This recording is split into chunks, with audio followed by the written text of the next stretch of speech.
My self MR sir student. आज की इस वीडियो में जनरली हम लोग बात करेंगे क्लास 12th केमिस्ट्री का एक बहुत ही इंपॉर्टेंट चैप्टर जिसका नाम है सोल्यूशन, और उसमें एक बहुत ही इंपॉर्टेंट टॉपिक जिसका नाम है एप्लीकेशन ऑफ हेनरी लॉ। तो चलिए फिर स्टूडेंट वीडियो को शुरू करते हैं, और आज की इस वीडियो में हम लोग डिस्कस करेंगे एप्लीकेशन ऑफ हेनरी लॉ। तो आज की इस वीडियो में जनरली हम लोग स्टूडेंट डिस्कस करेंगे application of Henry law. Student, जैसा कि आपको मालूम है कि हेनरी लॉ क्या होता है, इसके बारे में हमने प्रीवियस लेक्चर में डिस्कस कर लिए हैं। अब हम लोग डिस्कस करेंगे एप्लीकेशन ऑफ हेनरी लॉ। तो एनसीईआरटी के पॉइंट ऑफ व्यू से देखा जाए स्टूडेंट, इसके तीन एप्लीकेशन है। पहला जो दिया गया है student, to increase the solubility of CO2, to increase the solubility of CO2 in soft drinks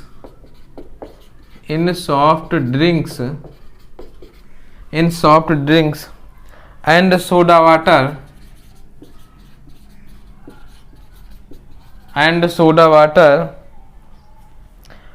the bottle is sealed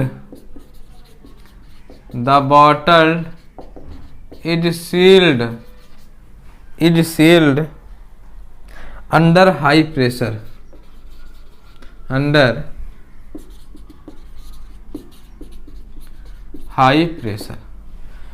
student कह रहा है कि to increase the solubility of CO2 की सॉल्युबिलिटी जो है इंक्रीज करने के लिए किसमें, soft drink and soda water, soft drink और सोडा वाटर में the bottle is sealed, bottle को सील्ड किया जाता है अंडर हाई प्रेशर। बॉटल को जो सील्ड किया जाता है किस पे किया जाता है स्टूडेंट, अंडर हाई प्रेशर। देखिए स्टूडेंट, जो आज हमारे पास जो सॉफ्ट ड्रिंक होता है, सोडा वाटर है, उसको आप देखिए हल्का सा आप सेक कीजिए, देखिए तुरंत बाहर आ जाता है उसमें के अंदर जो रहता है। रीज़न क्या है कि उसमें हम लोग हाई प्रेशर पे उस बॉटल को सील किया जाता है, और कार्बन डाइऑक्साइड हम लोग मिलाए रहते हैं। कार्बन डाइऑक्साइड अच्छे तरीके से उस लिक्विड में क्या हो जाए, डिजॉल्व हो जाए, सॉल्युबल हो जाए। ये पहला एप्लीकेशन हमारे सामने है स्टूडेंट। क्लियर, समझ में आया? चलिए दूसरे एप्लीकेशन की हम लोग बात करते हैं स्टूडेंट। हमसे कहा गया स्कूबा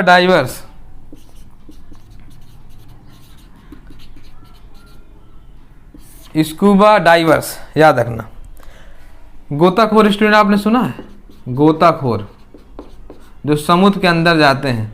जब ये समुद्र के अंदर जाते हैं स्टूडेंट तो अपने साथ सिलेंडर लेके जाते हैं, गैस का सिलेंडर लेके जाते हैं। आइए इनके हम लोग एप्लीकेशन को डिस्कस करते हैं। देखिए स्टूडेंट, एनसीईआरटी मेंशन कर दी है, मान लीजिए आपके सामने कोई समुद्र है, सी है,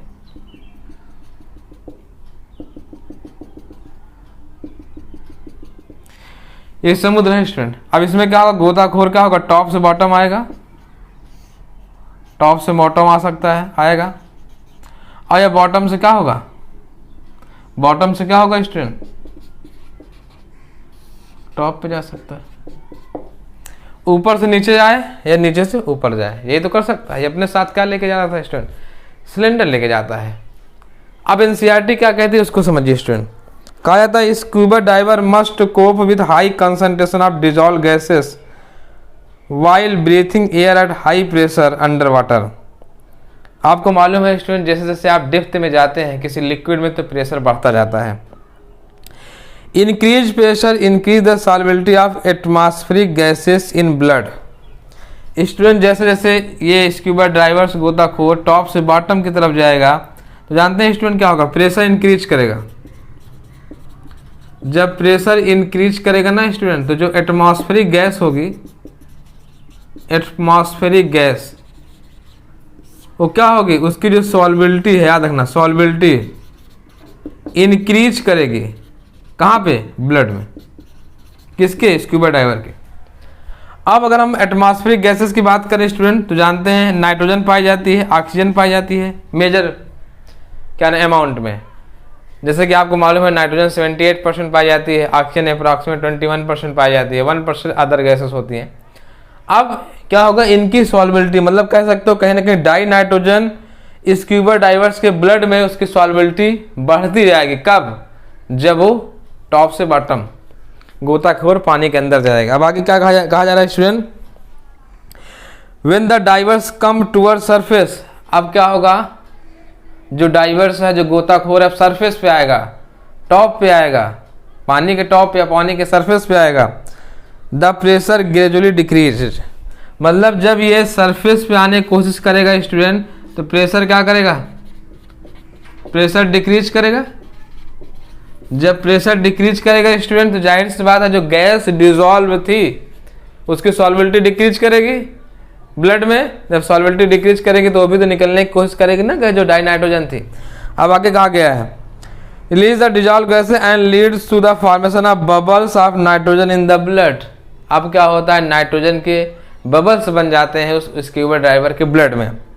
दिस ब्लॉक्स कैपिलरीज, ये कैपिलरी को ब्लॉक कर देता है, and create a medical condition, और एक मेडिकल कंडीशन को क्रिएट करता है नोन एज बेंड्स। उसको क्या बोलते हैं स्टूडेंट, बेंड्स बोलते हैं। विच आर पेनफुल, जो कि बहुत ही दर्दनाक होता है, पेनफुल होता है, एंड डेंजरस टू लाइफ, जो कि जीवन के लिए क्या होता है, खतरनाक होता है। टू एवॉइड्स बेंड, इस बेंड को एवॉइड करने के लिए, जो मेडिकल कंडीशन बेंड बन गई है इसको एवॉइड करने के लिए स्टूडेंट कहा गया है, as well as the toxic effect of high concentration of nitrogen in the blood, और उस टॉक्सिक इफेक्ट, जहरीले क्या नाम है, प्रभाव को, जो हाई कंसंट्रेशन नाइट्रोजन का ब्लड में हो गया है। The tank used by the scuba divers are filled, जो टैंक होता है स्क्यूबा डाइवर्स को, उसको फिल्ड किया जाता है with air diluted with lithium 11.7%, with helium 11.7% helium, 56.2% nitrogen and 32.1% oxygen. तो उसके टैंक में क्या रखा जाता है स्टूडेंट, आपको ध्यान रखना है, टैंक में क्या रखा जाता है, आप याद रखिएगा। 11.7% क्या होगी, हीलियम होगी स्टूडेंट, 56.2% क्या होगी स्टूडेंट, डाई नाइट्रोजन, और 32.1% क्या होगी स्टूडेंट, डाई ऑक्सीजन। ये जो मेडिकल कंडीशन बेंड्स बन जाती है उसको रोकने के लिए स्क्यूबा डाइवर्स के टैंक में ये हम लोग मिक्सिंग करते हैं। फिर दूसरा जो हमारे सामने एप्लीकेशन था स्टूडेंट, हेनरी किला के जो एनसीईआरटी में दिया गया था उसको हम लोगों ने देख लिया। आई होप स्टूडेंट आपको ये वाला कंसेप्ट जो स्क्यूबा डाइवर वाला है समझ में आ रहा है। मैं फिर से बताना चाहूँगा, जब कोई स्क्यूबा डाइवर सरफेस से बॉटम की तरफ जाता है, टॉप से बॉटम की तरफ जाता है किसी पानी, किसी मान लो समुद्र में जो है, तो क्या होता है, प्रेशर बढ़ता जाता है और एटमॉस्फेरिक गैस की जो सॉल्बिलिटी होती है उस स्क्यूबा डाइवर्स के ब्लड में बढ़ती जाती है। लेकिन जैसे ये बॉटम से सरफेस पे आता है स्टूडेंट, टॉप पे आता है जो है कौन, स्क्यूबा डाइवर्स, अब क्या होता है, प्रेशर डिक्रीज करने लगता है तो गैस निकलने की कोशिश करेगी डाई नाइट्रोजन, लेकिन निकल नहीं पाएगी, उसके एयर बबल्स बन जाएंगे डाई नाइट्रोजन के ब्लड में, और इस कंडीशन को बोलते हैं, मेडिकल कंडीशन को बोलते हैं बेंड्स। ये बहुत ज़्यादा पेनफुल होता है और डेंजरस टू होता है, किसके लिए, लाइफ के लिए। अब इसको रोकने के लिए हम लोग क्या करते हैं स्टूडेंट, जो स्क्यूबा डाइवर्स का टैंक जो लेके जाता है, जो सिलेंडर लेके जाता है, उसमें 11.7% हीलियम, 56.2% डाई नाइट्रोजन और 32.1% डाई ऑक्सीजन मिक्स करते हैं।